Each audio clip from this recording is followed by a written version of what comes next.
Dans le cadre de nos émissions sur la création d'entreprises, aujourd'hui nous accueillons Monsieur Arnaud Allonet, qui est directeur du cabinet Alcopo Procom, pour nous parler de l'étude de marché. Qu'est-ce qu'une étude de marché? C'est un outil qui permet de réduire les risques d'échec et qui va vous permettre de parfaitement connaître le secteur dans lequel vous intervenez pour éviter évidemment un risque de périclité ou de ne pas arriver au bout de votre montage d'entreprise. Donc l'étude de marché définit l'environnement ou le marché dans lequel va évoluer l'entreprise.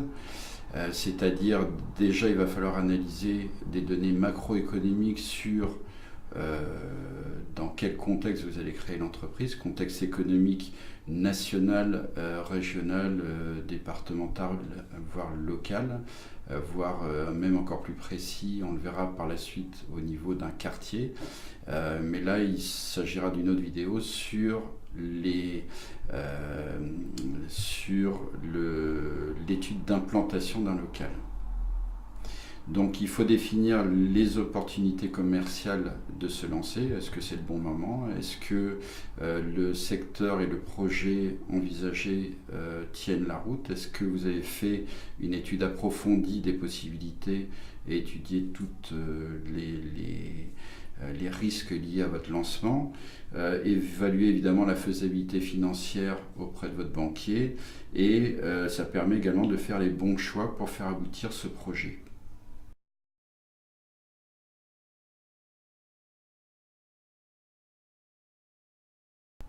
Bien, donc il va vous falloir étudier le marché sous l'aspect offre et demande.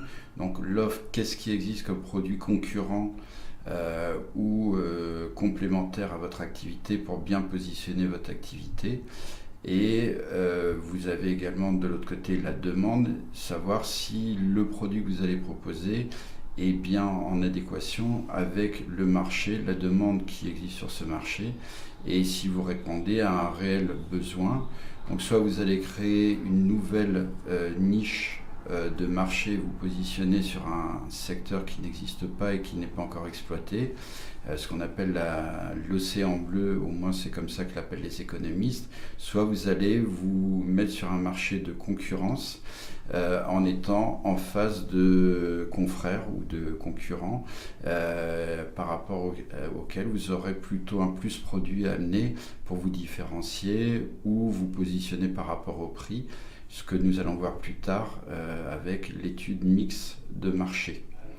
Et le dernier point, c'est évidemment une analyse très fine et précise du secteur sur lequel vous allez vous implanter pour savoir très localement et géographiquement si vous avez une activité liée à la proximité, quelles sont les caractéristiques et la commercialité du local, les caractéristiques de votre clientèle potentielle pour exactement vous positionner, très bien vous positionner par rapport à la demande.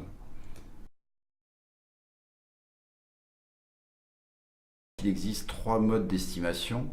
La première, c'est la méthode des référentiels, c'est-à-dire d'arriver à avoir des informations sur votre concurrence sur le secteur. Donc vous pouvez avoir ce type d'informations sur société.com, sur CreditSafe, des supports spécialisés qui vous donnent accès au bilan de votre concurrence directe. Et il va falloir que vous puissiez analyser le chiffre d'affaires réalisé, mais également l'excédent brut d'exploitation et les marges, le bénéfice réalisé par ces entreprises. Et après, évidemment, de le rapprocher des surfaces qu'ils exploitent et de l'emplacement, savoir s'il est de plus ou moins bonne commercialité. En ramenant ces chiffres au mètre carré et en fonction de la qualité de l'emplacement, vous arriverez à faire une prospective de votre propre chiffre d'affaires en fonction des emplacements que vous viserez et ça vous permettra d'avoir un chiffre assez fiable. La deuxième méthode, c'est la méthode des intentions d'achat qui permet d'aller sur le terrain pour questionner les habitants, les personnes qui habitent sur le secteur et de faire un questionnaire assez ciblé qui vous permet de savoir quelles sont leurs habitudes de consommation.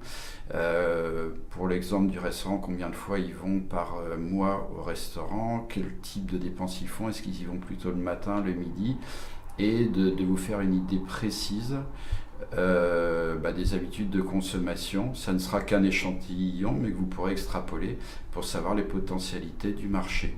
Autre possibilité, vous pouvez acheter une étude MECO, MECO, qui vous donne les zones de forte commercialité, moyenne ou faible, et qui vous donne les potentialités directes du marché en fonction de l'activité que vous envisagez, et qui vous permettent après de tirer vos propres chiffres en fonction de la concurrence existante sur le marché, en faisant des prorata de la somme globale des dépenses réalisées sur le secteur.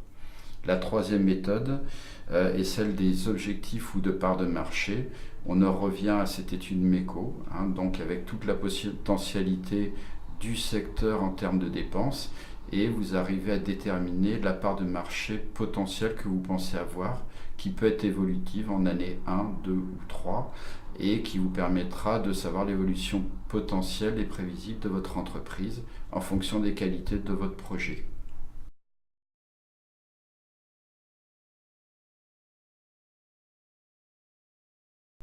Un petit mot sur la stratégie. La stratégie, c'est l'art de gouverner à moyen long terme, en rappelant que la tactique, c'est la gestion à court terme de votre entreprise. Il est important de préciser qu'à aujourd'hui, il y a une accélération des modes de communication, des modes de commercialisation via Internet, et que nous nous retrouvons à aujourd'hui avoir une obligation pour les entreprises de revoir en permanence leur business model, de revoir en permanence leur stratégie.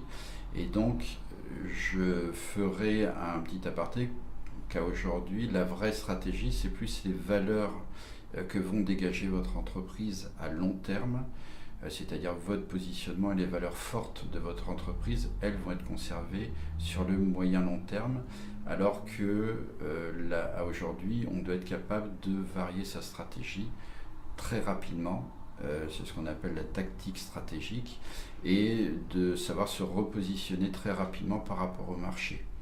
Donc, cet aparté fait, il est important d'évaluer dans votre étude de marché le mix, le marketing mix lié à votre politique, c'est-à-dire les produits que vous allez développer, le prix que vous allez évaluer juste pour le produit que vous avez à vendre, les canaux de distribution que vous allez utiliser pour les diffuser, et également toute la communication, le marketing lié à la diffusion de ces produits pour les faire connaître. Donc ça, c'est une étude qui pourra faire l'objet d'une autre formation parce que c'est en soi-même quelque chose à approfondir. Donc nous en reparlerons une prochaine fois.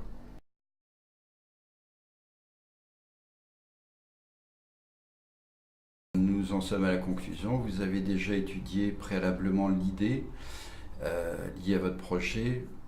Votre projet, l'étude de marché qui vous permette de bien cerner, de bien vous positionner pour l'avenir. Vous êtes prêt pour étudier l'implantation même de votre local ou de vos bureaux ou de votre entrepôt. Vous êtes prêt pour passer à l'étape suivante qui est de déterminer sur quelle zone de chalandise précise vous allez vous implanter. Et également, vous avez déjà abordé votre chiffre d'affaires, donc commencez à préparer votre business plan.